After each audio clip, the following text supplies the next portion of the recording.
이 창세기 족보는 2007년 10월 27일 첫 출판을 했고요. 벌써 이 책이 나온 지 거의 18년이 되어가고 있습니다.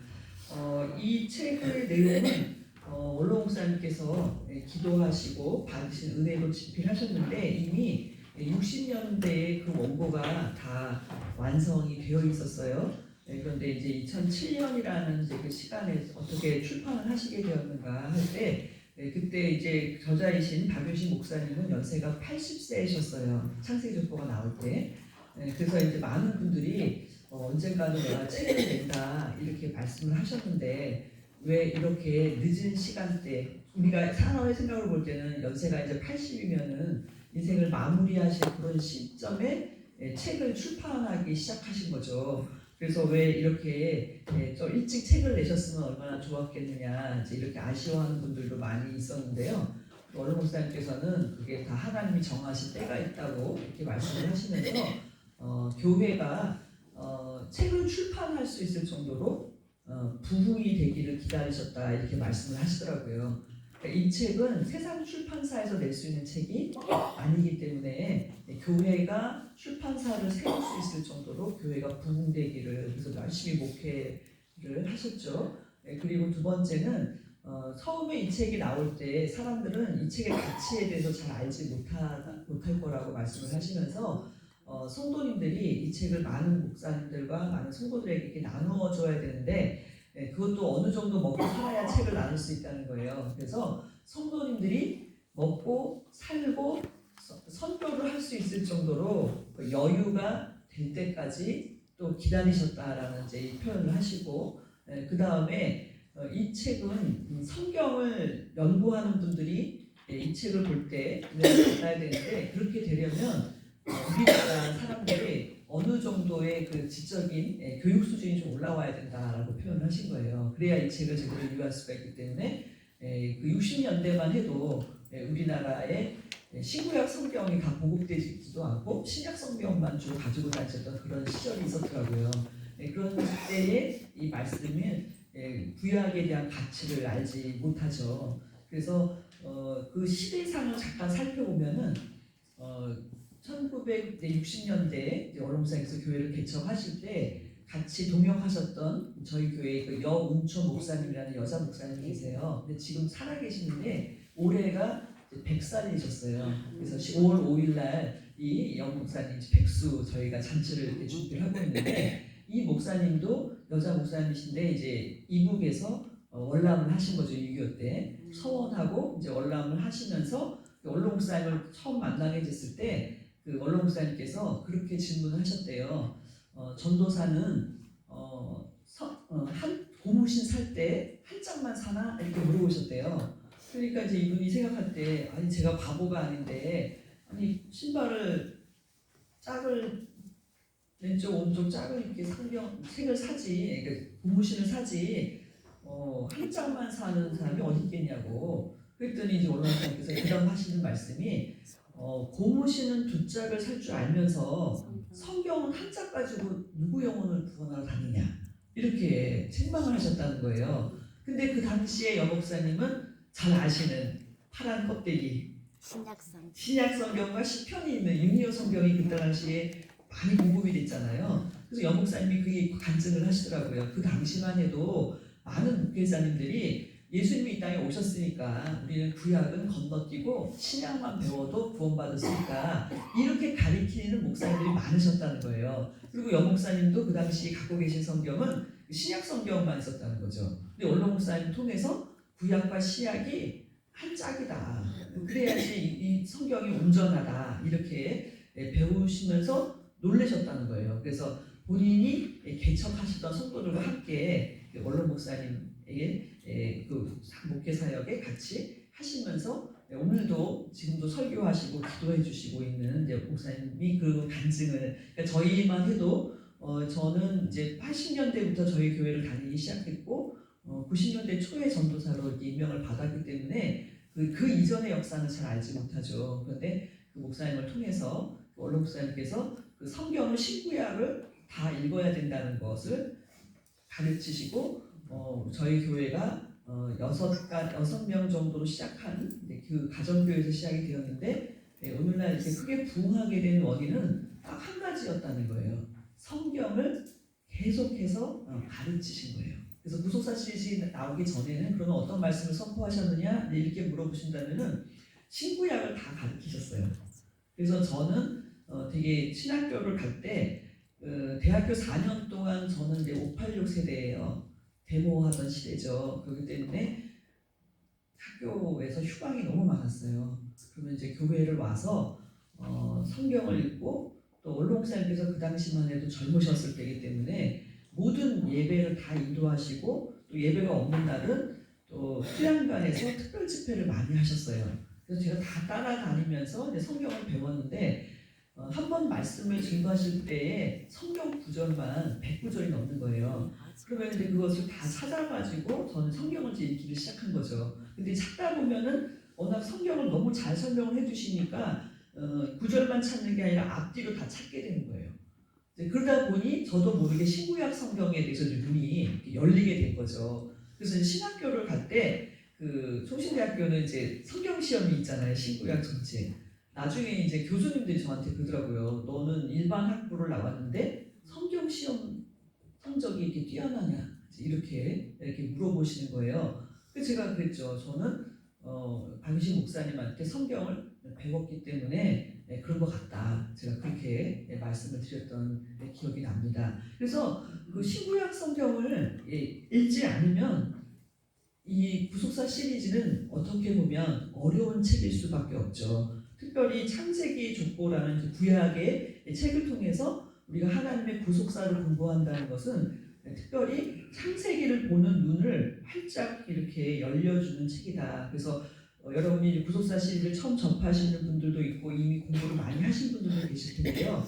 구속사 시리즈의 놀라운 점은 무엇이냐면 제가 볼 때는 성경을 읽을 수 있는 눈이 열린다라는 것이 저의 체험이고 또 이것이 많은 성도들한테 가르쳐야 될 내용이라고 생각을 합니다. 오늘날 우리가 예수 그리스도의 재림을 기다리고 있지만 과연 우리가 어떻게 하여야 구원을 얻고 영생을 얻고 천국에 들어갈 것이냐. 사실 잘 아시겠지만 교회 다닌다고 천국 간다는 구절은 없습니다. 맞아요. 그렇죠?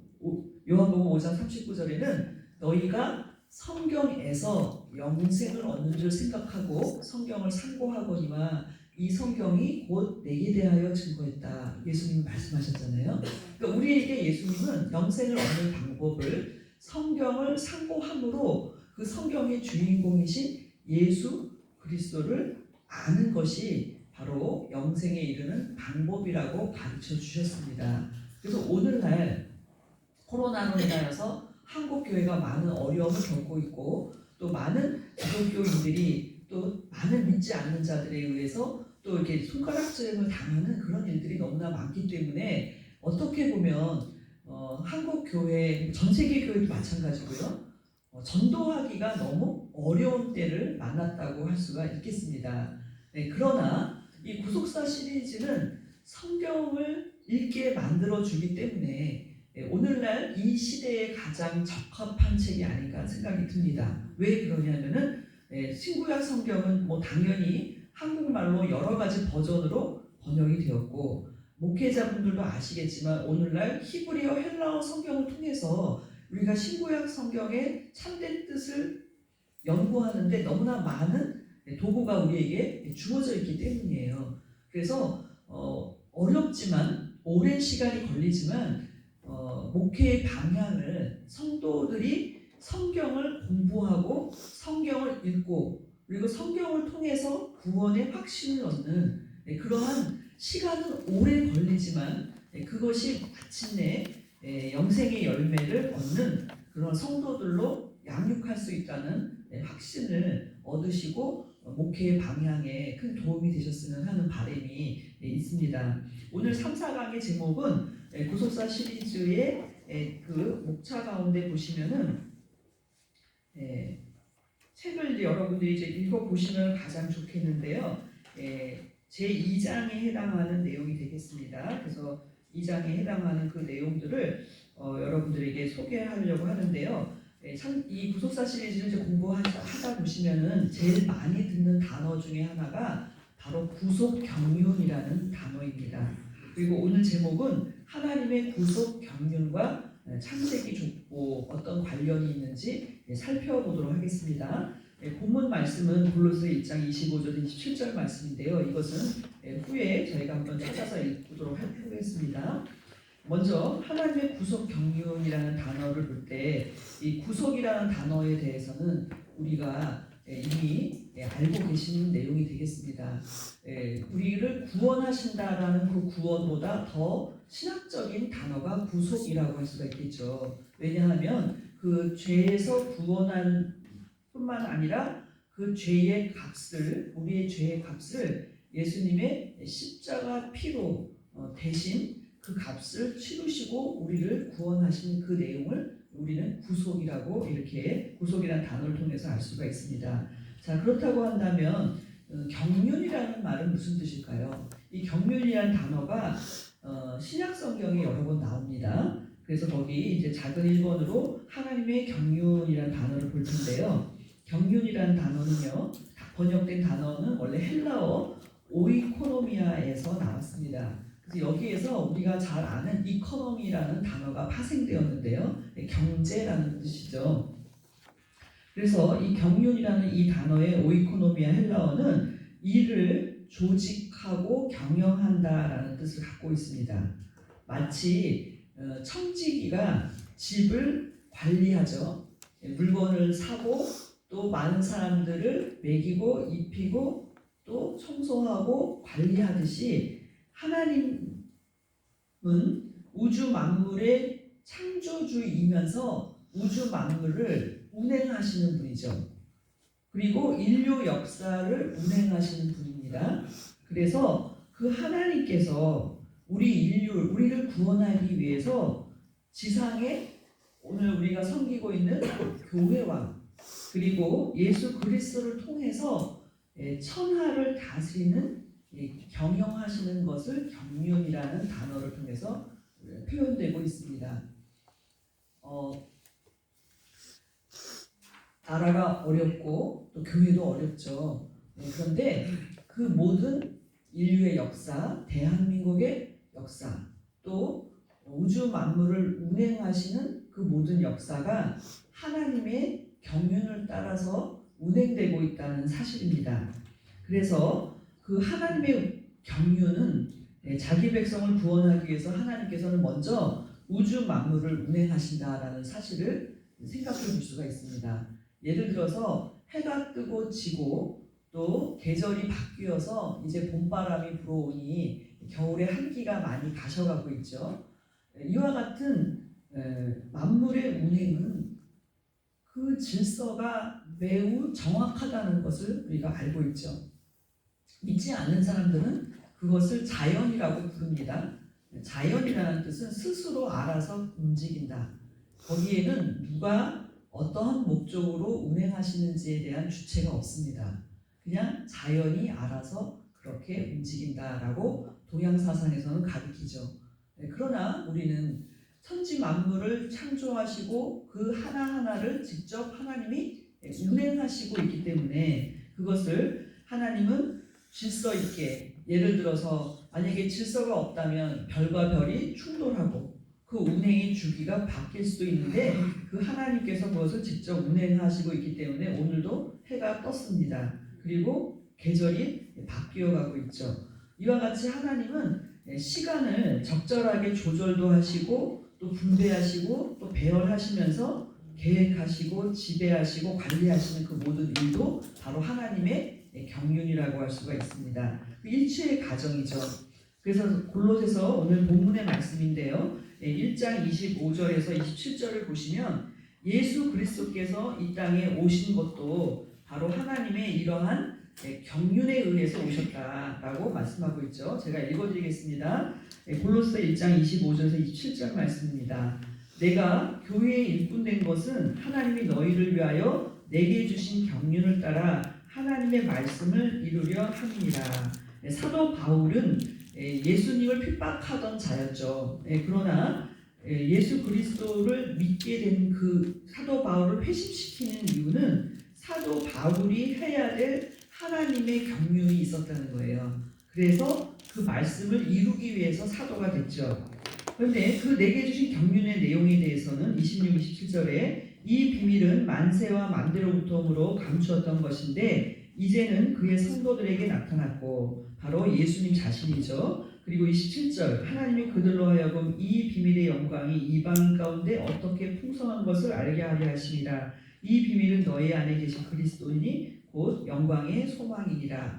사도 바울은 유대인으로서 유대교에 신치했던 사람이죠. 그러나 예수 그리스도를 만남으로 인하여서 하나님의 구속 계획이 유대인만 구속하시는 것이 아니라 모든 이방인을 구속하시는 그 계획이 만대와 만세로부터 감추어진 하나님 안에 있는 비밀 예수 그리스도시다. 이렇게 말씀하고 있죠. 그러므로 이와 같은 하나님의 구속 경륜이 예수 그리스도로 말미암아 이 땅에 펼쳐지는 그 모든 역사가 바로 구속사라고 말씀을 드릴 수가 있고 그 구속사의 핵심은 메시아를 통한 예언, 구약 성경이죠. 그리고 마침내 때가 돼서 이 땅에 오셔서 구속을 이루시고 또 다시 오셔서 완성하시는 그 모든 예언의 성취 과정이 바로 하나님의 구속사적 경륜이다. 이렇게 볼 수가 있겠습니다. 그래서 구속사 시리즈에 여러 가지 정말 유익이 있는데요. 그 가운데 하나는 거시적인 관점에서 창세기에서 계시록까지 관통되는 하나님의 구속 경륜을 밝혀준다는 데에 있습니다. 이것은 우리가 성경을 수십 번, 수백 번 읽는다 할지라도 꿰기가 어려운 내용인데요. 그것을 너무나 명쾌하게 구약과 신약을 통하여서 우리에게 그 눈을 열어주고 있죠. 그래서 저희 교회는 작년에 이제 941생 그래서 구속사를 읽으면 산다. 그래서 지금 12권 3권까지 나왔거든요. 이제 그래서 한 달에 한 권씩 이렇게 떼면서 갔습니다. 그래서 이제 구속사를 읽고 나서 올해에는 무슨 운동을 하고 있냐면은 성경 읽기 운동을 하고 있어요. 그런데 그 성도님들이 하시는 말씀이 구속사를 깨닫고 성경을 보니 안 보였던 성경의 말씀들이 이제 눈에 들어온다는 거예요. 그래서 제가 최근에 이제 저한테 어떤 권사님이 이렇게 고맙다고 사례를 하시는 거예요, 인사를. 그래서 왜 그러시냐 그랬더니 그 남편분이 성경을 교회 다닌 지 정말 오래되고 성가대고 오래 하고 있었대요. 근데 성경 일독을 못한지를 자기도 몰랐대요, 남편이. 그런데 이제 올해 작년에 941생을 열심히 하신 거예요. 그리고 나서 올해 성경을 읽으니까 지금 3월 말이잖아요. 근데 이분이 성경 3독을 하신 거예요. 그래갖고 이제 4독째 들어간다고 저한테 고맙다고 그러시는데 어휴 저도 지금 시작했지만 아직 1독도 못했거든요. 근데 그분이 하시는 말씀이 구속사를 읽고 성경을 보니까 성경이 보이기 시작한다. 그래서 3독을 지금 하고 있다는 그런 간증을 제가 듣고 너무 감사하더라고요. 근데 분명히 이것은 평신도에게 일어난 역사입니다. 목회자가 아니라 저희 교회 평신도 남자 집사님이 그 일을 은혜를 받으신 거죠. 그러니까 이와 같은 하나님의 구속사가 눈이 열리면 모든 것이 다 그렇게 구속 역사로 보이는 그것이 바로 구속사 시리즈의 정말 큰 유익 중에 하나가 아닐 수가 없는데요. 자, 그래서 여기 작은 2번에 보시면 하나님의 작정과 예정 속에서 이루어지는 하나님의 경륜이라는 이 제목은 이러한 하나님의 경륜은 하나님이 그때그때마다 임시 방편으로 계획하시는 일이 아니라는 사실이에요. 에베소서 1장 9절 말씀을 제가 읽어드리겠습니다. 에베소서 1장 9절 말씀.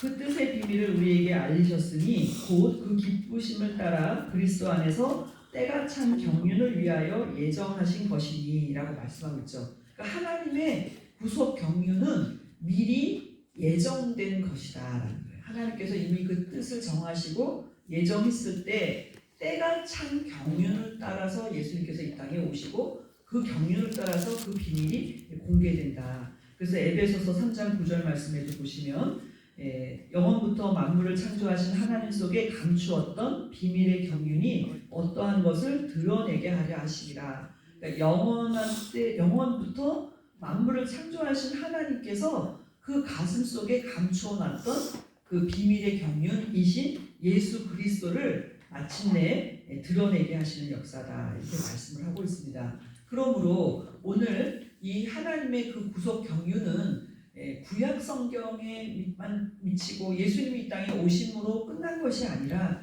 예수 그리스도가 오신 이후로 2000년 동안의 모든 인류의 역사, 또한 대한민국이라는 나라의 역사, 또한 우리 각각 개인의 개인사가 하나님의 예정 가운데 비밀이신 예수 그리스도의 경륜을 우리를 통해서 이 땅에 나타내시고 성취하시고자 계획된 일을 펼쳐나가고 계신다는 사실입니다.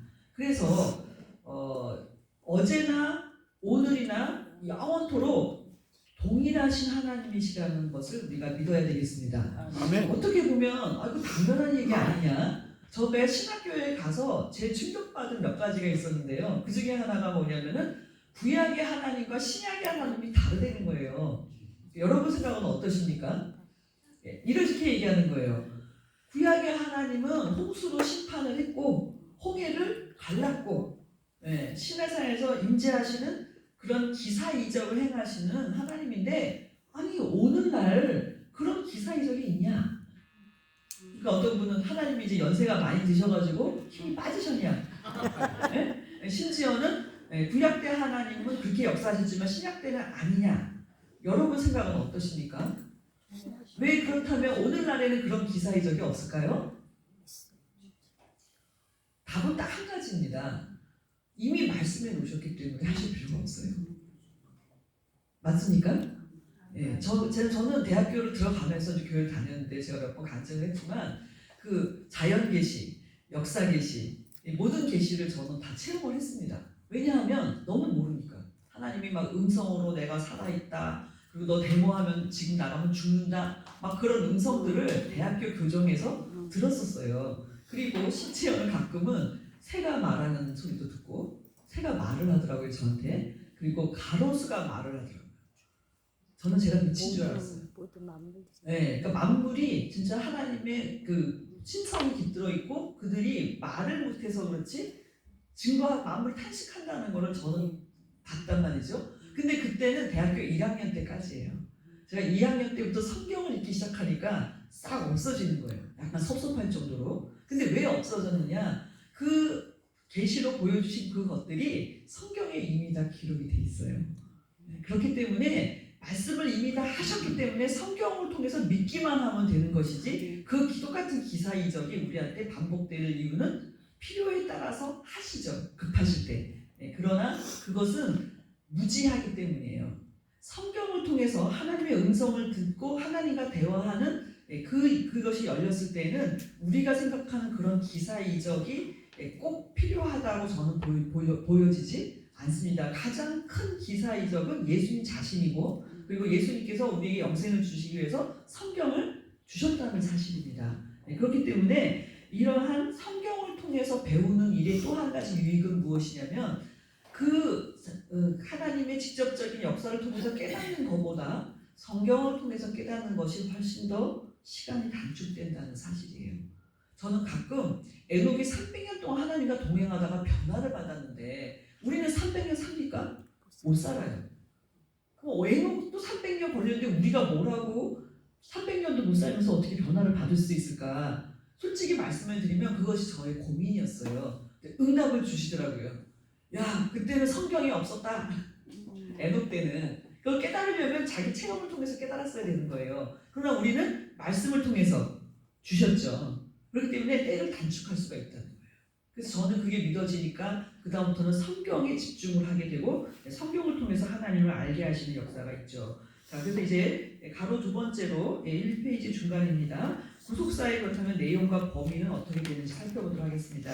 잘 아시는 대로 구속사의 내용의 핵심은 타락한 인류를 구원하시겠다는 하나님의 구속 경륜입니다. 그런데 그런 하나님은 어떻게 구속을 하시느냐 볼 때 구속사의 핵심은 한 사람이라도 더 구원에 이르기를 원하시는 하나님의 인내, 은혜, 자비의 역사라는 사실이에요. 대표적인 구절이 이제 베드로 3장 9절이죠. 한 사람도 멸망에 이르지 않고 회개하고 구원에 이르게 하는 것이 하나님의 뜻입니다. 그러므로 재림이 더딘 것이 아니라 하나님의 인내와 긍휼과 자비와 은혜의 시간이라는 것을 우리는 알아야 될 텐데요. 그래서 하나님께서는 어떻게 우리를 구속하시느냐 할 때 죄가 관영하였을 때 홍수 심판이 있었잖아요. 그럼에도 불구하고 거룩한 씨를 보존하시면서 새로운 시작을 주셨죠. 그래서 베드로후서 2장 5절 말씀을 보시면 노아의 7식구, 노아를 포함한 그 8식구를 그 홍수 심판 가운데 어떻게 해요? 보존하셨죠.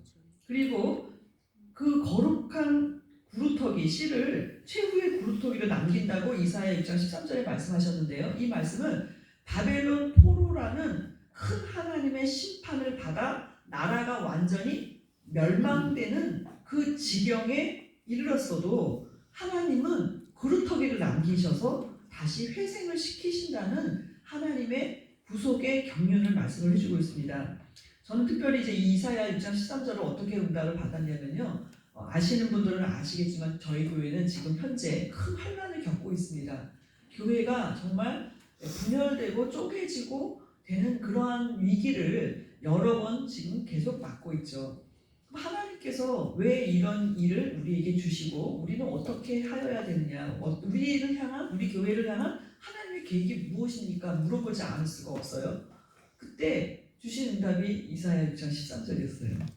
저는 이 말씀 듣고 놀랐어요. 왜 놀랐냐면 그루터기를 남겨주시는 문화가 아니라 그루터기까지 가야 된다. 우리가 너무나 충격을 받았습니다. 사실은. 그런데 그 거룩한 씨가 구루터기다. 하나님의 말씀의 씨가 있으면 반드시 다시 살아난다는 사실을 이사야 선지자를 통해서 이스라엘 남유다의 회복을 말씀하셨고 이것이 오늘 교회의 비전인 줄 믿습니다. 어떤 환난과 어려움으로 교회가 죄로 인하여서 하나님의 징벌을 받는다 할지라도 이것은 개인도 마찬가지입니다. 영원히 멸망시키는 것이 하나님의 뜻이 아니라 구루터기에 거룩한 씨를 남겨서 다시 회복시키는 것이야말로 구속사의 핵심이라는 것입니다. 자, 그렇다면 여기서 작은 두 번째로 구속사의 범위는 어디까지냐? 그것은 단순한 인간의 전인적인 구속뿐만 아니라 전 우주의 회복까지도 구속사의 범위에 들어간다는 사실을 우리는 알아야 되겠습니다. 그 이유는 아담이 타락하면서 피조세계도 저주를 받았기 때문이에요. 창세기 3장 17절에서 19절에 말씀하고 있죠. 아담이 죽게 되었기 때문에 만물도 사망에 이르게 됩니다. 그러나 그 아담이 회복됐을 때는, 우리가 구속을 회복했을 때는 우리로 말미암아 저주받은 만물도 회복된다는 놀라운 비전입니다. 그래서 오늘 목사님은 3대 탄식이 있다. 첫 번째는 피조물의 탄식, 그 다음 두 번째는 성도의 탄식, 그리고 세 번째는 성령의 탄식입니다. 그 내용인데요. 첫째, 피조물의 탄식은 로마서 8장 22절에 말씀하고 있죠. 그 이유는 하나님의 아들들이 타락했기 때문에 자신들도 썩어짐에 종노릇하고 있으나 회복될 그 영광의 날에 우리도 회복될 것이다 라는 그 만물의 기다림이 있다는 사실이에요. 만물이 탄식하며 기다린다. 제가 아까 가로수가 무슨 얘기를 하는지를 들었다고 말씀드렸잖아요. 고난주간이 있는 그 주간이었던 것 같습니다. 교회를 가기 위해서 저녁 때 학교에서 끝나고 이제 버스를 타려고 기다리고 있었는데 그 봄 되면은요 가로수 전지를 하잖아요.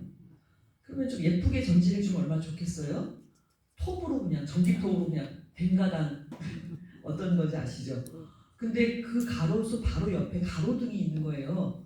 그래서 가로등이 그 흉물이 돼버린 거예요. 나무가 이파리가 있으면 얼마나 예뻐요. 근데 그냥 흉물이 된 그 가로수를 가로등이 환하게 비치고 있는 거예요. 그래서 제가 보면서 좀 잘라주려면 예쁘게 잘라주지 왜 저렇게 험악하게 잘랐을까 그랬더니 가로수가 말을 하더라고요. 저한테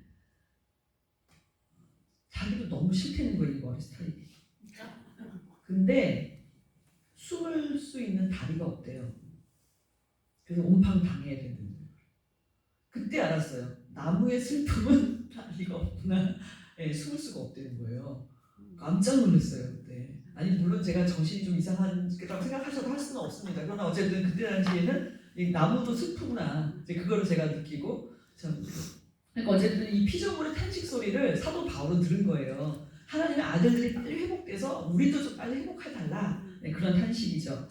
또한 하나님의 아들들의 탄식은 무엇일까요? 우리 성도는 초림으로 인하여서 영혼의 구원을 받았죠. 네. 그러나 육신은 죽어서 부활의 영광에 이를 소망을 갖고 있죠. 그렇기 때문에 몸에 구속할 날을 기다리는 성도의 탄식이 있다고 로마서 8장 23절에는 말씀하고 있습니다. 그 탄식이 저와 여러분에게 있습니까? 있죠. 사도 바울도 변화받는 것이 나의 소원이지만 때가 안 돼서 죽는다고 한다면 그 날을 사도 바울은 믿음의 눈으로 기다리고 있다고 말씀을 하고 있죠. 그리고 성령님은 우리 성도를 위해서 말할 수 없는 탄식으로 기도하고 있다고 로마서 8장 26절에 말씀하고 있는데요. 성도들이 기도를 많이 합니다. 그러나 하나님의 뜻대로 하는 기도는 너무나 드물다는 거예요. 그래서 주기도문으로 맞춰야 되는 이유가 우리의 기도가 초점이 안 맞기 때문이에요. 대체로. 그런데 성령은 하나님의 뜻을 알잖아요. 그리고 성령님께서는 우리를 향한 하나님의 뜻을 알고 우리가 하나님께 어떻게 기도해야 되는지를 아시는 거예요. 근데 우리가 그렇게 기도를 못해요. 그러나 성령께서 탄식하시면서 우리를 위해서 기도하신다는 사실을 저와 여러분이 믿기 때문에 또 그 기도가 있었기 때문에 오늘 우리가 살아있는 것이 아닌가. 우리의 부족한 기도, 초점도 안 맞고 우리 욕심대로 기도할 때도 많이 있고 우리 육신의 생각으로 하나님 앞에 따질 때도 많이 있죠. 그러니까 하나님의 뜻이 맞지 않으면 당연히 기도 응답이 없습니다. 그러나 성령께서 하나님 뜻대로 우리를 위해서 탄식하시며 기도하고 있다. 그러므로 이 구속사의 방법은 세 번째로는 예수님의 대속이죠. 그래서 타락한 아담과 하와에게 하나님이 직접 가죽옷을 지어 입혀주셨죠. 그것은 장차 예수 그리스도께서 바로 속죄 어린 양으로 십자가에서 피를 흘려 죄인을 위해 대속하신 구원의 예표입니다. 그렇기 때문에 사실상 최초의 제사는 하나님이 잡으신 거예요. 제물을. 누구를 위해서? 아담과 하와를 위해서. 그리고 그 결과로서 주어진 가죽옷은 가시와 엉겅퀴 세상에서 아담과 하와를 보호해줄 그 가죽옷은 장차 예수 그리스도의 속죄의 예표가 되죠. 그래서 창세기 3장 15절 여자의 후손을 통해서 뱀의 머리를 상하게 하시겠다라는 그 언약은 복음의 최초의 선포라면 복음은 무엇입니까? 죄인을 구원하시겠다는 최초의 선포라고 한다면 창세기 3장 21절에 그 죄인에게 가죽옷을 지어 입히신 것은 속죄에 대한 최초의 선포다. 속죄, 제 대가로 그리스도가 죽으시고 그 값으로 우리의 죄가 속하여질 것을 구체적으로 가르쳐주시는 창세기에 나타난 바로 구속의 방법, 예수 그리스도의 대속을 가르쳐주고 있습니다. 그래서요, 이 페이지에 저기 3번으로 갑니다. 가로 3번. 구속사의 최고 보물이는 바로 그리스도 예수십니다. 그래서 성경은 점진적으로 메시아를 소개하고 있다는 사실이죠. 창세기 제일 먼저 아까 말씀드린 것처럼 여자의 후손을 말씀하셨는데요. 신구약 성경은 그 여러 사건과 그 시대의 흐름에 따라서 점진적으로 메시아를 소개하고 있죠. 그래서 신약 성경에도 이 모든 성경이 내게 대해서 증거했다. 예수님 5장 39절에 말씀하고 있기 때문에 우리는 구약 성경을 통해서 예수 그리스도를 보는 눈이 열려야 된다는 사실입니다. 그리고 히브리서 1장 1절과 2절에도 여러 선지자들로 여러 부분과 모양으로 각각 말씀하신 하나님이 이 마지막에 아들로 말씀하셨죠. 부분적이었던 그것이 마지막 예수 그리스도 한 분으로 집약이 되고 있습니다. 그렇기 때문에 성경을 볼 때 성경을 보는 관점에서 빠지지 말아야 될 것은 예수 그리스도를 통한 인류의 구속과 그 마무리에 대해서 우리는 집중적으로 성경을 봐야 한다는 사실이죠. 개인의 마음의 평화를 위해서 또 이렇게 기도를 위해서 성경을 봐야 하지만 사실 성경을 주신 하나님의 목적은 바로 이 구속의 완성에 관한 내용이기 때문에 성경을 볼 때 예수 그리스도에 대한 눈이 열려야 된다는 거. 그래서 예를 들어서 메시아가 여자의 후손으로 오신다는 그 약속은 왜 남자의 후손이 아니고 여자의 후손인가? 근데 그것을 더 밝히 말씀해 주신 것이 이사야 7장 14절에 여자, 어떤 여자? 동정녀를 통해서 남자 없이 낳아야 되기 때문에 여자의 후손이라고 예언하셨고 그것이 동정녀를 통해서 구체적으로 이 땅에 예수님이 오실 것을 또한 얘기하셨기 때문에 점진적으로 어떻게 돼요? 밝아지고 있는 거죠. 계시가 밝아지고 있다는 거예요. 그리고 마침내 때가 차서 예수님이 이 땅에 오셨을 때에는 이 말씀대로 오셨죠. 동정녀 마리아의 몸에서 성령으로 잉태되심으로 마침내 성취가 역사상 되었다는 사실입니다. 이와 같이 모든 성경의 말씀은 메시아를 소개하고 있고 그것은 역사적으로 성취가 되었다는 사실에 집중해야 되겠습니다. 자, 그래서요 작은 동그라미 2번에 보시면 그러므로 예수님의 십자가의 죽으심 또한 하나님의 구속 경륜 가운데 작정된 것이다 하는 것입니다. 예수님이 실패하거나 제자들이 다 도망가서나 아니면은 빌라도 법정에서 유죄 판결을 받아서가 아니라 그 모든 과정은 하나님의 작정대로 된 것이다. 그래서 예수님께서도 누가복음 22장 20절에 이미 작정된 대로 나는 간다라고 말씀했고 예수님의 그 겟세마네의 기도를 통해서도 내 원대로 마옵시고 아버지의 원대로 되기를 원하나이다 했을 때 아버지가 원하시는 것이 십자가 대속이라는 것을 예수님도 알고 계시기 때문에 그렇게 기도하셨죠. 그러므로 예수님은 이 땅에 오셔서 사신 그 모든 생애는 성경대로 이루시는 삶이었다는 사실입니다. 성경대로 이 땅에 오셨죠. 성경대로 사시고 성경대로 십자가에 죽으시고 부활하시고 또 재림도 마침내 성경대로 오실 것이라는 사실이죠. 재림에 대한 확신은 초림에 있습니다. 왜? 성경의 예언대로 역사적으로 오셨기 때문에 재림 또한 마찬가지라는 것을 성도들로 하여금 믿게 하시는 거예요. 우리가 그냥 믿습니다 이것이 아니라 확실한 근거를 성경이 우리에게 제시하고 있죠. 그렇기 때문에 예수님의 십자가의 구속은 단번에 이루신 영원한 효력을 가진 속죄였다는 것입니다. 영원한 제사장이시면서 또 제물이시면서 하나님께 단번에 한 번에 영원히 들이심으로 말미암아 그 영원한 구원을 성취하신 그 구속사의 완성을 우리에게 보여주고 있습니다. 그러나 그 완성은 이제 재림의 완성을 또 바라보고 있죠. 구체적으로 말씀을 드리면 이제 부활의 터 위에서 다시 오실 때에 죽은 자들이 예수 안에서 다시 살아나고 부활하고 산자가 변화되어서 사단 마귀와 사망을 완전히 멸하시는 그 최종 완성을 앞두고 있다. 그래서 초림으로 구속사역을 이루신 하나님은 재림을 통해서 구속사역을 어떻게 하신다고요? 완성하신다. 그렇기 때문에 천년왕국 후에 세상을 타락시킨 사단 마귀도 불과 유황불에 던진다고 계시록 20장 1절에서 10절에 말씀하고 있죠. 그리고 21장에는 마침내 그 옛 하늘과 옛 땅은 다 없어지고 새 하늘과 새 땅이 도래함으로 영원한 천국에서 하나님과 영원히 거하게 되는 구속의 완성을 성경은 우리에게 말씀하고 있는 것입니다. 그래서 구속사의 완성은 재림으로 말미암아 이루어질 것이다라는 것이죠. 자, 이제 큰 두 번째로 이제 본론으로 들어가는 것입니다. 하나님의 이러한 구속사와 구속 경륜과 이 족보는 어떤 관련성이 있는가라는 사실이고 이 부분이야말로 이 창세기 족보가 가지고 있는 큰 유익이고 교회사와 교회에 큰 유익을 갖다 준 책이라고 저는 보는 것은 족보에 대한 새로운 관점을 열어주었다는 사실이죠. 그래서 족보를 재미있게 읽으셨다는 분은 본 적이 없습니다. 누가 누구를 낳고의 나열이죠. 그러나 원로 목사님은 1800번 이상의 성경을 보시면서 그 행간에 있는 메시지를 풀어서 이 책에다 기록을 해놓으신 거예요. 예를 들어서 아담이 130세에 셋을 낳고 거기에 다른 설명이 없잖아요. 근데 거기에 들어있는 하나님의 구속 경륜이 뭔지를 풀어놓으신 거예요.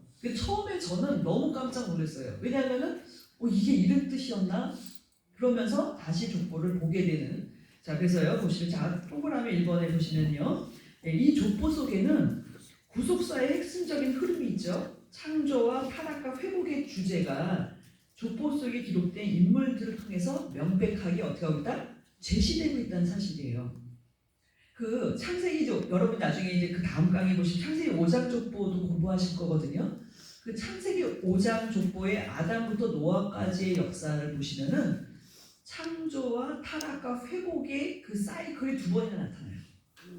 그냥 지금 들으시면은 그게 무슨 얘기인지 모르실 거예요. 이제 본론에 들어가셔서 배우실 텐데요. 두 번이나 나타난다는 거죠. 아담, 셋, 에노스를 통한 회복. 그리고 다시 죄가 들어와 그 가인의 족보를 통하여서 노아 때는 다 하나님의 아들도 타락하잖아요. 그런데 노아의 방주를 통해서 다시 회복하시는 그 하나님의 그 회복의 역사가 그 족보 안에 두 번이나 반복되고 있다는 것도 창세기 족보는 밝히고 있는 것이죠. 자, 그래서 이제 작은 두 번째로요, 족보에 기록된 인물들의 이름이 족보는 이름이 다죠 사실은. 그리고 특별히 창세기 5장과 11장에는 그들의 수명, 곧 향수한 연대가 간결하게 기록이 되어 있습니다. 그래서 창세기 5장과 11장 족보의 특이성은 바로 연대가 기록된 족보라는 사실인데요. 그래서 보시면 창세기 5장 11장 족보는 아담부터 아브라함까지 20대 인물들을 완전한 연대표로 기록하고 있어요. 그래서 이것은 실제 역사 속에서 아담부터 아브라함까지 한 세대도 빠짐없이 구속사가 진행되고 있음을 보여주고 있어요. 그리고 이 족보는 다시 구약에 룻기의 또 족보가, 룻기 4장의 족보가 나옵니다.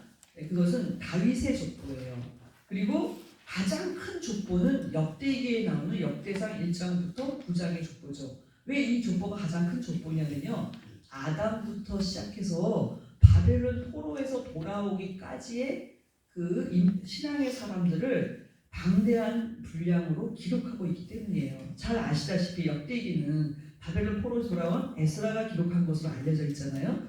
그것은 아담부터 시작한 그 전 구약의 하나님의 구속 역사에서 하나님께 쓰임받은 그 신앙의 그 모든 맥을 그 족보를 통해서 정리하고 있어요.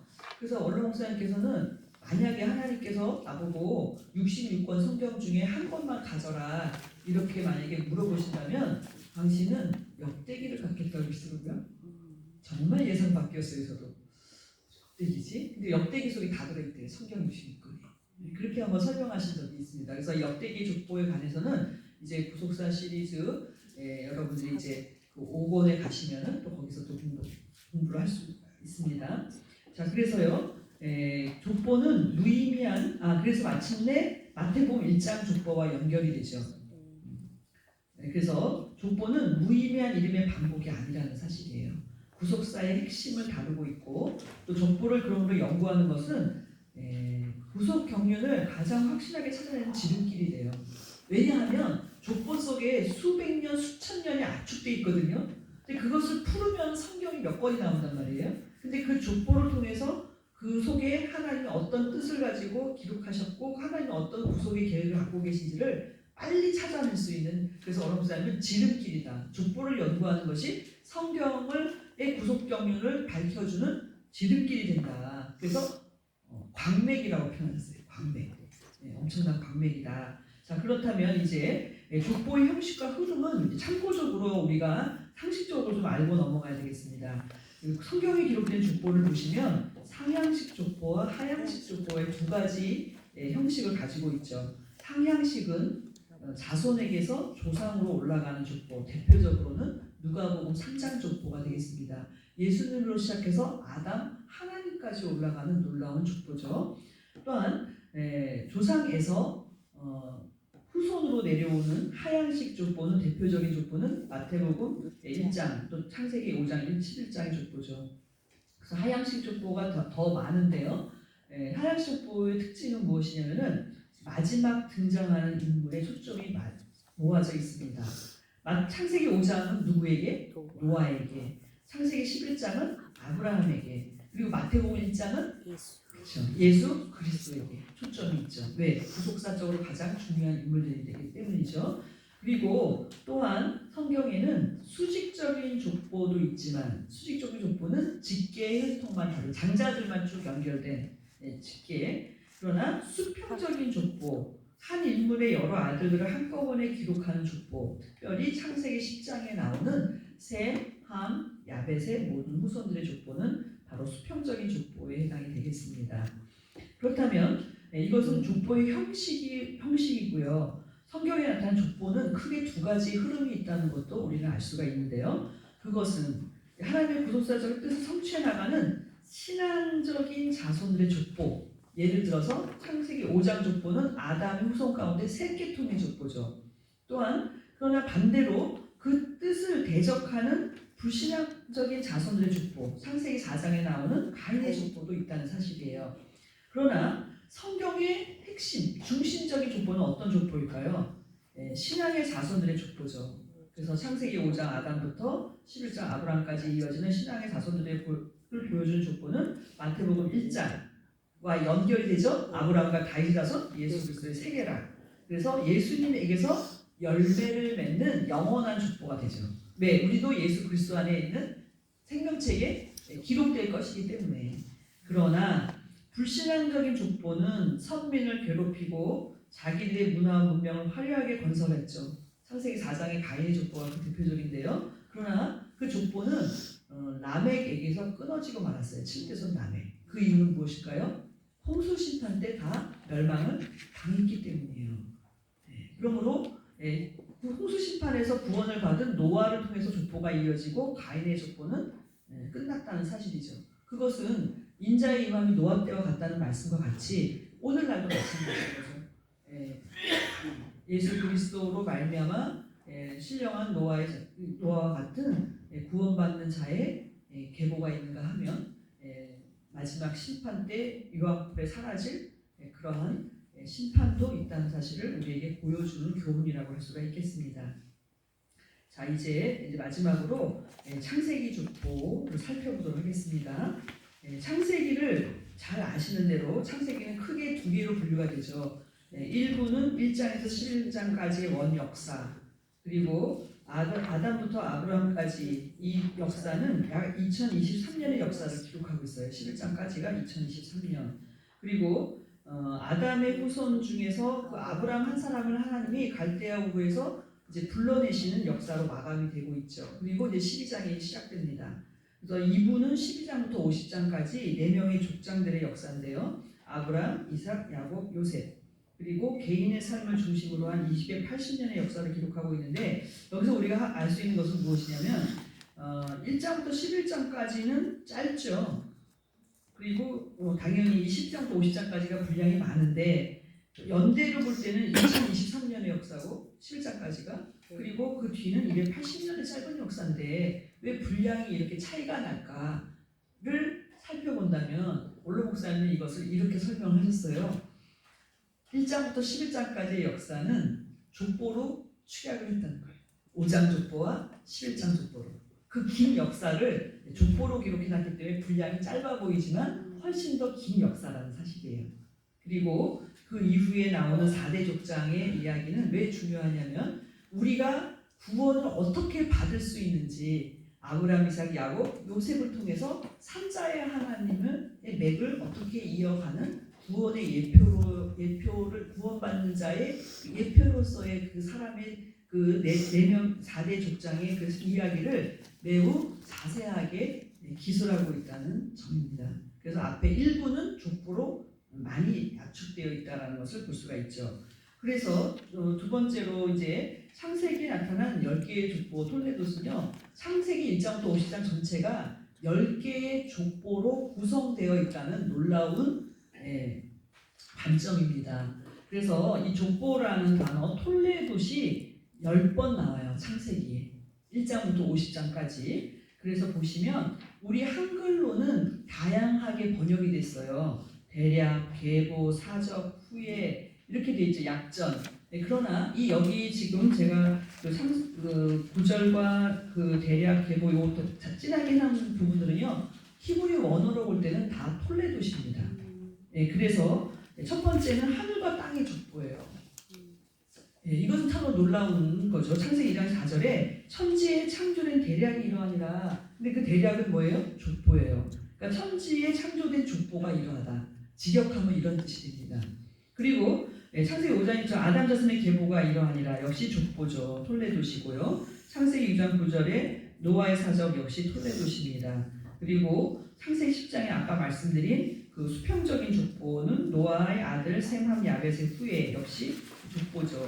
그리고 창세기 11장 10절에 셈의 후예는 이러하니라 역시 후예가 족보인데요. 그래서 아까 일부에 해당하는 원 역사에도 톨레도시 5개, 그리고 12장부터 50장까지도 톨레도시 5개 이렇게 각각 분류가 될 수가 있습니다. 그래서 여섯 번째는 데라 아브라함의 족보인데요. 창세기 11장 27절에 데라의 후예는 이러하니라. 데라의 족보는 이러하다. 자, 그리고 일곱 번째는 이스마엘의 족보도 기록해놨습니다. 창세기 25장 12절 아브라함에게 낳은 아들 이스마엘의 후예는 이러하고 라고 기록되어 있죠. 그리고 그 이어서 이삭의 족보도 기록되어 있습니다. 아브라함의 아들 이삭의 후예는 이러하니라. 그리고 아홉 번째는 에서의 족보도 기록되어 있습니다. 창세기 36장 1절 에서 곧 에돔의 대략이 이러하니라. 그리고 열 번째 족보는 야곱의 족보죠. 창세기 37장 2절 야곱의 약전이 이러하니라. 근데 이 족보들을 쭉 보시면 특징이 하나가 있는데요. 악인들의 족보가 먼저 나오고 언약의 자손들의 족보가 그 뒤에 나온다는 사실이고, 또한 대체로 다 차자가 언약의 자손이 된다는 사실이에요. 그렇죠? 이스마엘과 이삭도 그렇고 야곱과 에서도 그렇죠. 그리고 요셉도 말할 것도 없고요. 그렇게 돼서 하나님이 족보를 설명하시고자 할 때는 혈통적인 순서를 중요시한 족보가 아니구나라는 사실이에요. 그러니까 다른 말로 하면은 누가 하나님의 언약을 계승했는가, 거기에 이 족보의 중요성이 담겨 있다고 할 수가 있겠습니다. 그러니까 예를 들어서 야곱이 형 에서를 속이고 장자권을 탈취하죠. 그러나 하나님은 에서가 아니라 야곱이 장자라고 인정을 하시는 거예요. 그죠? 순서상으로 볼 때는 그렇지 장자지만 그건 이유는 무엇일까요? 에서는 팥죽 한 그릇에 장자권을 팔았죠. 사실 장자권은 눈에 보이지도 않고 그 당시엔 축복도 눈에 보이지 않죠. 그러나 야곱은 그 장자권을 얻기를 간절히 소망하고 있다는 것을 알 수가 있어요. 그래서 에서는 들사람이고 야곱은 집사람이다. 그것을 말해주는 것은 두 아들의 성품을 이야기하는 것이 아니라 에서는 들에 나가서 사냥하는 것이 그의 삶의 목적이었다면 야곱은 왜 집사람이 되었느냐, 요즘 사람들을 말하자면 MBTI에 에서는 E고 야곱은 I냐 그렇죠? 그걸 얘기하시고자 하는 건 아닐 거예요. 그래서 그 히브리서 그 11장 8절 9절을 보시면은 아브라함, 이삭, 야곱이 한 장막에 거하면서 하나님의 언약을 전수했다 이렇게 기록되어 있어요. 그러니까 야곱은 한마디로 말하면 아버지 이삭 그리고 할아버지 아브라함을 통해서 하나님이 주셨던 그 언약에 대해서 알고 싶어하고 그 언약의 성취자가 되고 싶어하는 열망이 야곱에게 있었다는 것을 신약에 와서 이렇게 설명하고 있는 것이죠. 그렇기 때문에 오늘날도 마찬가지입니다. 카톨릭 다니시는 분들이 늘 하는 얘기가 있죠. 카톨릭은 큰 집, 기독교는 작은 집. 카톨릭이 장자, 기독교는 사자. 이렇게 우월성을 이제 얘기한단 말이죠. 물론 당연히 시간적으로 볼 때는 카톨릭이 먼저인 게 맞고 거기에서 종교개혁을 통해서 개신교가 나온 거는 맞지만 성경의 이러한 패턴으로 본다면 영적인 장자는 기독교이죠. 그거는 성경이 우리한테 가르쳐주고 있고 또 가족에서도 마찬가지인 것 같아요. 그러니까 저도 셋째 딸이거든요. 제가 교회 다닐 때는 저희 집안에 기독교인이 한 분도 없었어요. 세종대왕의 20대 자손이라는 그 자부심만 가르쳤단 말이에요. 저희 아버님이. 네, 그런데 제가 예수님을 믿고 가족을 전도하려고 보니 어려가지고 말빨이 안 쓰는 거예요. 부모님한테. 그래서 제가 친구들한테 모태신앙인 친구들이 그렇게 부러운 거예요. 뭐가 부럽냐요? 너는 엄마 아빠가 너를 위해서 기도해 주지 않냐. 나는 내가 엄마 아빠를 위해서 기도해야 된다. 소녀 가장. 근데 제 별명이 소녀 가장이었어요. 혼자서 교회를 나오니까. 나중에 전도사가 되면서 부모님들이 결국 다 교회를 나오시게 됐거든요. 그리고 볼 때 영적으로 볼 때는 제가 장자일 수밖에 없는 거예요. 이 집안에서. 네? 왜 그러냐면은 먼저 믿고 먼저 언약을 전해야 되기 때문에 전수를 해야 되기 때문이죠. 그러니까 이와 같이 하나님이 그 혈통의 순서에 매이지 않으신다는 것도 우리는 알아야 되고 시간의 순서도 아니라는 것도 알 수 있어요. 오직 하나님은 그 하나님의 언약을 붙잡는 그리고 그 언약을 성취하는 인정하시는 자가 바로 장자요. 족보의 핵심은 거기에 있다. 이렇게 볼 수가 있는 것이죠. 그러므로 우리는 족보를 통해서 이와 같은 내용도 깨달을 수가 있는 것입니다. 자, 그리고 이제 가로 세 번째로 가장 중요한 핵심, 오늘의 강의의 하이라이트라고 할 수가 있습니다. 세페르 톨레도 족보 책입니다. 아까 말씀드린 것처럼 창세기 10개의 족보는 톨레도시 10개라고 했잖아요. 그런데 이 중에서 예외적인, 약간 다른 표현이 하나가 들어가는데요. 창세기 10개의 톨레도 중에서 특별히 창세기 5장 1절에 아담 자손의 계보가 이러하니라 라는 그 계보에는 히브리어로 톨레도로만 기록된 것이 아니라 책이라는 뜻의 세페르가 짝을 이루어서 세페르 톨레도시예요.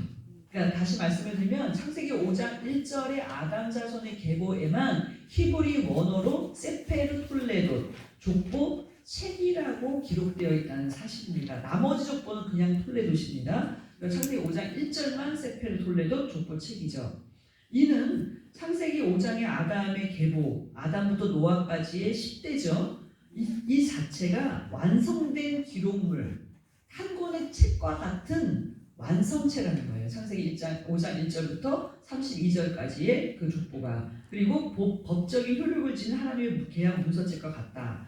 여러분 한번 이렇게 생각해 보세요. 예수님이 재림에 대해서 말씀하시면서 인자의 마음은 노아 때와 같고 이슬 때와 같다 그렇게 말씀하셨잖아요. 그러니까 노아 때 무엇이 있었습니까? 홍수, 심판이 있었고 하나님의 거룩한 씨 노아의 8 식구를 구원하시는 구원 역사가 있었죠. 그러니까 재림 때도 이와 같다는 거예요. 그렇다면 창세기 5장의 아담부터 노아까지의 10대 속에는 아담 창조와 타락과 예수 그리스도의 초림과 재림까지 의 구속의 계획이 그 창세기 5장 속에 다 들어있다는 거예요. 이해가 되실까요? 그 눈이 딱 그거는 이제 마태복음과 연결해서 우리가 볼 수 있는 거거든요. 그러니까 그거를 지금 말씀한 거예요. 그래서 32장 2절밖에 안 돼요. 창세기 5장은. 근데 그 짧은 창세기 5장을 특별히 책이라고 세페르 톨레도시라고 기록을 해주셨다는 거예요. 그래서 이것은 첫사람 아담의 족보책이죠. 또 재미있는 것은 뭐냐면 둘째 아담으로 오신 예수님의 족보도 족보책이라고 기록되어 있어요. 예수 그리스도의 세계, 아브라함과 다윗 자손 예수 그리스도의 세계라고 기록되어 있잖아요. 저는 솔직히 너무 무식해갖고 월드인 줄 알았어요. 이 세계가. 알고 보니까 한자를 보니까 비블로스 게네세우스. 비블로스는 책이죠. 게네세우스는 족보라는 뜻이죠. 예, 역시 족보책. 그래서요 문자적으로는 족보책이라고 기록된 족보는 창세기 5장의 아담의 족보, 마태복음 1장의 예수 그리스도의 족보만이 책이라는 표현으로 기록되어 있다는 사실이죠. 그것은 역시 아담부터 예수님까지의 42대의 짧은 그 족보도 하나님의 구속과 완성에 대한 그 모든 내용이 압축되어 있다는 사실이에요. 그래서 여러분이 이제 구속사실이죠. 3, 4, 5권은 마태복음 1장 1절부터 17절까지 마태복음 족보를 해석한 책입니다. 근데 그 책이 3권이나 돼요. 그러니까 구약 전체를 해석한 거 같죠. 왜? 아브라함 창세기 기록돼 있잖아요. 그죠? 구약 전체가 예수님의 족보 안에서 해석이 되는데 어떤 해석이 되느냐? 하나님이 왜 이 사람을 기록했느냐? 또 빠진 사람도 많습니다. 그럼 왜 뺐느냐? 아니 족보라는 것은요 직계를 기록해야 되기 때문에 중간에 사람이 빠지면 그 족보는 망가지죠. 왜냐? 조상이 없어지는 거예요. 그런데 예수님의 족보에는요 기록된 사람보다 나중에 공부하시면 나옵니다. 빠진 사람이 더 많습니다. 그러면 왜 족보에서 뺐느냐? 근데 한국 사람들은 이해하기가 쉬워요. 너 족보에서 빼버릴 거야.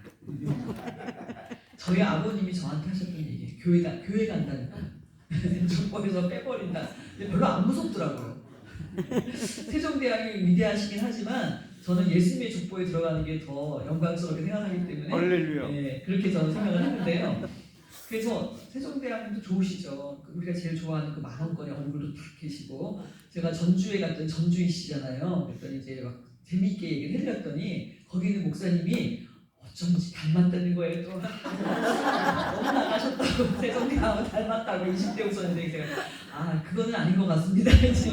그리고 뭐 그것이 뭐 크게 큰 중요한 일이겠어요. 네, 우리의 이름이 어린 양의 생명책에 기록된 것이야말로 이게 큰 잔치인데 그렇잖아요. 제가 왜 이 말씀을 드리냐면은 이런 그 족보가 왜 이렇게 중요하냐? 성경에 있는 족보는 단순한 예수님의 혈통을 증명하기 위한 족보가 아니라는 사실이죠. 그래서 압축되어 있어요. 창세기 족보는 그렇기 때문에요. 이 모든 내용들은 그냥 이름만 나열된 족보가 아니라 약속하신 후손인 예수 그리스도가 오시기까지 그 경건한 자손들이 그 시대에 그 하나님의 약속이 단절되지 않도록 싸웠던 믿음의 선한 싸움을 싸웠던 그 흔적이 족보, 살아남은 분들이 그 족보에 기록된 거죠.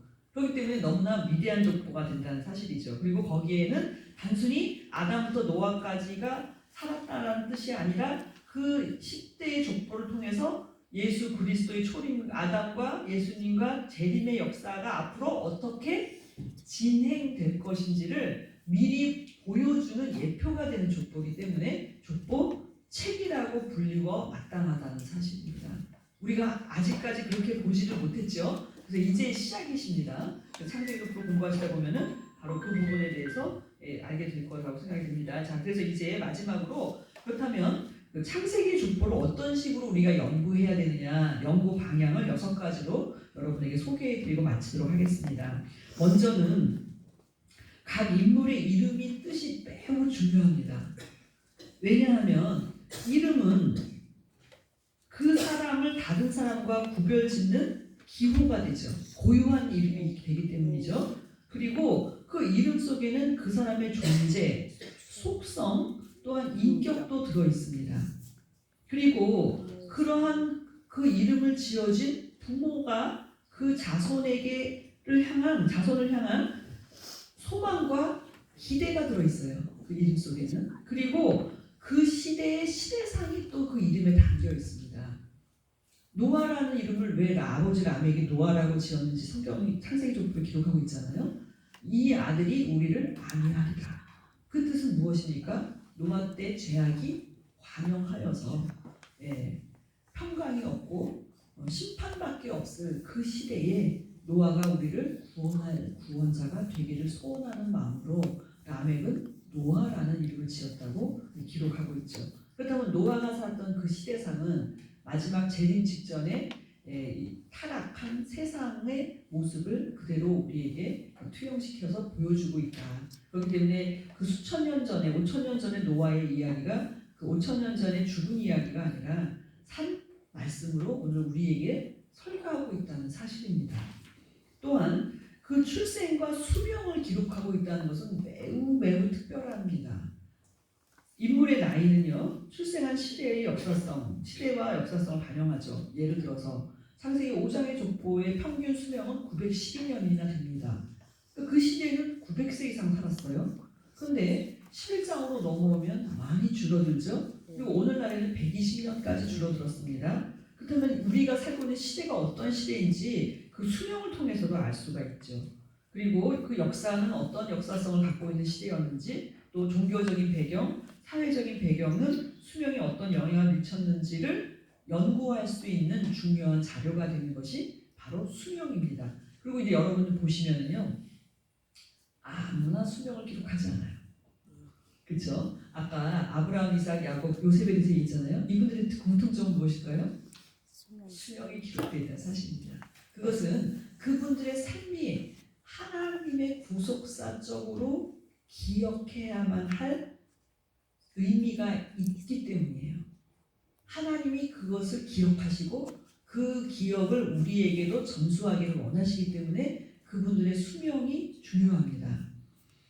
자, 그리고 이제 다른 세 번째로는 윗세대와 아랫세대의 긴밀한 관계를 살펴보는데요. 이것이야말로 구속사 시리즈가 이제 이거 좀 이렇게 가상에서 좀 말씀드리면 전 인류에게 기여한 놀라운 기여입니다. 예를 들어서 아담과 구대손 라멕이 56년간이나 동시대를 살았다는 것은 그 수명과 살아있는 연대를 통해서 계산해서 나오죠. 56년이라는 숫자가 성경에 문자적으로 기록되어 있지 않습니다. 그러나 그 윗세대와 아랫세대가 얼만큼 동시대를 살았는지 계산해 보면 다 나올 수가 있다는 사실이에요. 그래서 아니 이 계산을 왜 하셨냐고 이렇게 여쭤봤어요. 그러니까 누군가 이 계산을 여러분 같으면 이거 계산해 보면 이 사람과 이 사람 동시에 살았는지 몇 년 살았는지 그걸 여러분들이 창세기 5장 족보를 읽으면서 그런 동기부여가 되나요? 네, 오늘날까지 아무도 안 했어요. 근데 어롱사님이 그걸 하셨단 말이에요. 왜 하셨냐고 그랬더니 나는 신명기 32장 7절 말씀에 순종했을 뿐이다. 역대 연대를 생각하라. 역대 연대 옛날을 기억하고 역대 연대를 어떻게 해요? 생각하라는 거예요. 연대를 생각해 보니 이 어마어마한 비밀을 알게 되신 거예요. 그래서 그 얘기를 하시는 거예요. 근데 성경을 누가 그렇게 읽었습니까 우리가? 그렇죠? 그러니까 성경을 읽는 아주 혁신적인 방법을 우리한테 가르쳐 주신 거예요. 근데 거기에는 왜 그걸 하실 수 있었는가 생각해 보면 참고로 유대인들도 안 합니다. 유대인들은 왜 안 하는지 아세요? 창세기 1장부터 11장 홍수 심판까지를 신화라고 생각하기 때문에 유대인들 중에도 물론 올소도스 유대인하고 좀 다르고요. 약간 그 리버럴리즘에 빠진 유대인들은 그래서 신화하고 상징적인 숫자인데 왜 그걸 계산할 이유가 어디에 있느냐? 유대인에게 직접 들은 이야기예요. 네. 그러니까 히브리어를 히브리어 유대인의 말로 성경은 기록되어 있지만 그 자기네 나라 말로 있는 유대인조차도 성경을 믿지 않는 거예요. 그러니까 원로 목사님께서 그것을 하신 이유는 저는 단 한 가지라고 보는데요. 성경 무호 사상이 뼛속 깊이 철두철미하신 분이기 때문에 모든 성경은 무호하고 모든 기록은 실제 숫자고 그 성경 숫자에도 오류가 없고 역사적인 사실이다. 나는 믿음 때문에 그것을 연구하고 계산하고 동시대를 알아서 이게 우리한테 주는 메시지까지 나오는 거예요. 그러니까 그것은 이 세상에 어떤 사람도 어떤 신학자도 어떤 목회자도 한 번도 시도해보지 못한 놀라운 업적 중에 업적이고 우리한테 주신 중요한 유산이라고 저는 생각을 하는데요. 거기 문제는 또 있습니다. 계산을 했어요. 50년 동시대 오케이. 그래서 어쩌라고. 네, 그런 거거든요. 근데 책을 보시면 그게 어떠한 의미가 있는지를 가르쳐주고 있어요. 구대손 라멕은 아까 말씀드린 대로 누구의 아버지죠? 노아의 아버지예요. 노아는 동시대 아닙니다. 아담이랑. 아담 934년하고 노아는 1056년에 출생했단 말이에요. 아담 창조 이후로. 그러니까 노아와 아담은 동시대는 아니에요. 네, 그러나 그 아담을 통해서 에덴 동산, 하나님의 창조의 승리, 그리고 타락으로 인한 슬픔, 그리고 죄에 대한 대가, 이 모든 메시지는 56년 동안 같이 산 라멕을 통해서 노아에게 전수가 되는 거예요. 그래서 그 사상이 심어지는 거예요. 오늘도 마찬가지입니다. 예를 들어서 저도 6.25 전쟁을 겪지 못한 세대입니다. 저희 아버님은 6.25 전쟁을 겪으신 군인이셨어요. 식사할 때마다 밥을 먹고 나면 1시간 동안 1시간 동안 날마다 6.25 전쟁의 참상에 대해서 들었어요. 너무 힘들었어요. 얼마나 힘들겠어요. 안 그러시겠어요? 그쵸. 근데 지금은 그게 너무너무 귀했다는 걸 알아요. 예. 못 겪었지만 저는 아버님은 겪으신 분이잖아요. 그러니까 저한테 그 사상을 심어주셨는데도 불구하고 저는 1학년 때 대모를 했습니다. 예, 집에서 쫓겨날 뻔하고 족보에서 빼버린다 했는데 하나님이 더 급하신 것 같아요. 너 지금 대모하면 죽는다는 음성 때문에 그때 제가 기도하고 하나님한테 왜 안 되는지, 왜 하나님이 이것을 싫어하시는지 응답을 달라고 제가 기도하고 응답까지 받아서 제가 대학교 2학년 때부터 교회에 심취했던 이유가 거기에 있는데요. 그러니까 무슨 말씀 드리고 싶으냐면은 그것을 가리키는 것은 그 시대를 살았던 분들의 증언입니다. 그래서 원로 목사님께서 2014년도에 별세하셨는데요. 그 2011년에 이미 암이 발견이 됐어요. 그래서 그때부터 투병 생활을 하셨는데 그 투병 중에도 근현대사 시리즈를 쓰신 거예요. 4권을. 당신이 겪으신 우리나라의 근현대사. 1928년 출생이시거든요. 일제시대 태어나셔서 6.25 때 월남하셨죠. 그리고 국방 경비대에 들어가서 6.25를 직접 겪으시고 왼쪽에 총탄을 맞으시고 상위군이시고 그 모든 과정들 그 한맺힌 우리나라의 그 기가 막힌 근현대사를 당신은 직접 겪으셨단 말이에요. 그래갖고 그 자료들을 다 모으신 거예요. 그래서 그 와중에 4권이나 그 6.25까지 내셨어요. 그 이유는 무엇이냐면 당신이 가시면 이거를 실제로 증언할 사람이 기록밖에 없는 거예요. 저희 아버님도 6.25 참전 용사시잖아요. 얼렁사보다 4살 아래신데 그 아버님이 그 근현대사 책을 다 읽더니 하시는 말씀이 나도 6.25 참전했지만 내가 참여한 전투밖에 모른다는 거예요. 전체 전쟁이 어떻게 진행되는지 그때 자세히 몰랐는데 이 책을 보고서야 알았다. 이제 그러시면서 너무너무 좋아하시더라고요. 야 이제는 내가 죽어도 한이 없겠다. 왜? 오늘 목사님 써주신 이 근현대사로 후세들이 나라의 역사를 공부하면 되니까. 그리고 이 나라를 왜 자유민주주의를 지켜야 되는지 그것을 알 수밖에 없어요. 왜? 1950년 그 6.25 전쟁 때 그 전후로 해서 우리나라에 일어났던 그 참상의 원인이 도대체 무엇이었는지 그 사상의 중요성 그리고 교육의 중요성에 대해서 아주 철두철미한 고증을 통해서 성격이 그러세요. 당신이 경험했지만 많은 분들의 증언까지 다 집약을 하셨어요. 그래가지고 그것을 책으로 엮으시는 그러니까 다시 말씀을 드리면 그 전달 상황이 어떻게 전달되었느냐 그래서 이것은 내 아비에게 물으라 그들이 내게 말해줄 것이다. 무엇을? 하나님의 구속 경륜을 목적을 그리고 하나님이 어떻게 우리를 구속하실 것을 그런 모든 내용들이 바로 동시대 그리고 그들에게 의해서 들은 그분들을 통해서 전달이 되고 있다는 것을 족보를 통해서 알 수가 있다는 사실입니다. 자 그리고 이 4번째는요. 장차 메시아가 어떻게 오실지에 대한 점진적인 계시가 이 족보 속에도 담겨져 있습니다. 왜 그러냐면 노아는 재림의 예표가 되는 인물이고 아브라함은 구속받는 성도의 그림자가 됩니다. 천국 백성의 그림자는 아브라함의 생애예요.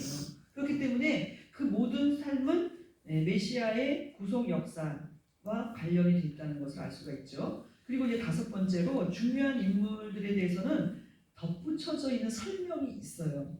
족보는 똑같은 패턴으로 기록되어 있지만 특별히 설명이 덧붙여져서 그 족보 형식이 살짝 깨트려진 사람들이 있습니다. 예를 들면 창세기 5장 족보의 경우는 아담, 그 다음에 에녹, 그 다음에 라멕, 노아예요.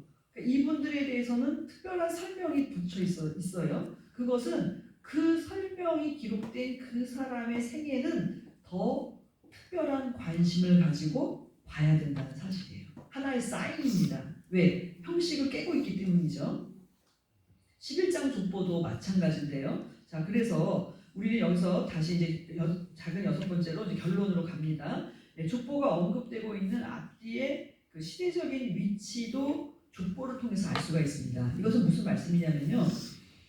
족보가 등장하는 그 시점을 전후로 살펴봐야 된다는 이야기예요. 예를 들어서 말씀드릴게요. 창세기 5장 족보가 등장하는 시점은 창세기 4장의 가인계통의 타락, 그리고 창세기 6장의 노아 홍수 심판, 그 사이에 끼어들어가 있습니다. 그러니까 의도적으로 거기에 족보를 끼워 넣으신 거예요. 그 이유는 뭘까요? 홍수로 인하여서 심판할 것이지만 노아의 가족은 구원을 받게 될 것을 미리 가르쳐 주시고, 그 구원의 근거는 아담으로부터 시작되었다는 사실, 회개한 아담으로부터 시작되었다는 사실을 가르쳐 주기 위해서 4장과 6장 사이에 창세기 5장 족보가 끼어 들어가 있습니다. 그리고 11장 족보는 창세기 10장 족보와 12장의 아브라함의 출현 그 사이에 끼어 들어가 있어요. 그 이유는 무엇일까요? 홍수 이후에 또 다 타락을 합니다. 그래서 10장에 기록된 셈, 함, 야벳의 자손들이 바벨탑 사건에 다 연루가 돼요. 그런데 그 중에서 하나님이 인류를 다시 회복시키기 위해서 아브라함 한 사람을 갈대아 우르에서 가나안 땅으로 이끌어내시는 그 장면. 그렇기 때문에 시대적인 전환점에, 바로 중요한 전환점에 그 족보들이 자리하고 있다는 사실이에요. 그러니까 우리는 그 족보만 볼 것이 아니라 이 족보가 어떤 장면, 어떤 이야기 속에 끼어 들어가 있는지를 볼 필요가 있다는 사실이죠. 그래서 하나님의 새로운 구속사적 전환점, 분기점을 맞이할 때마다 하나님이 한 번씩 족보를 정리하시는 거예요. 그리고 그 시대를 설명하고 계세요. 그리고 앞으로 올 시대가 어떤 시대가 되는지를 미리 제시하고 있는 거죠. 자, 그렇기 때문에 족보의 마지막 기록된 인물은요, 그 인물을 기점으로 새로운 시대가 시작됨을 알리고 있습니다. 노아로 인하여서 홍수 이후 시대가 시작되었고, 아브라함으로 인하여서 믿음의 세대가 어떻게 이스라엘 민족을 이루게 됐는지, 그리고 예수님의 족보를 통해서 오늘날 어떻게 인류가 구원에 이르게 되는지를 가르쳐 주기 위해서죠. 이제 본론에 들어가면 또 보시겠지만 마태복음 족보만 있는 게 아니고 예수님의 족보는 누가복음에도 있습니다. 누가복음 족보는 제가 볼 때는 제가 그냥 하는 표현으로는 판타스틱한 족보예요. 왜 그럴까요? 어느 족보에도 없는 기록이 누가복음 3장에 예수님 족보에 있어요. 왜냐? 하나님이 그 족보에 등장하세요. 아담 그 이상은 하나님이시라. 예수님으로 인하여서 아담 타락으로 인하여서 하나님과 끊어졌던 그 예수님을 통해서 올라가는 거예요. 타락 쭉해서 예수님 오셨잖아요. 근데 그 예수님 통해서 어떻게 다시 열심히 거슬러 올라가 보니 예수님으로 인해서 다 회복이 되어서 우리의 조상은 누구시다? 하나님이시다. 그것을 선언하는 족보가 누가복음 족보이기 때문에 환상적이라는 말밖에 할 말이 없는 족보가 바로 누가복음의 족보가 되는 것이죠. 근데 그런 것들을 우리가 어떻게 알겠어요?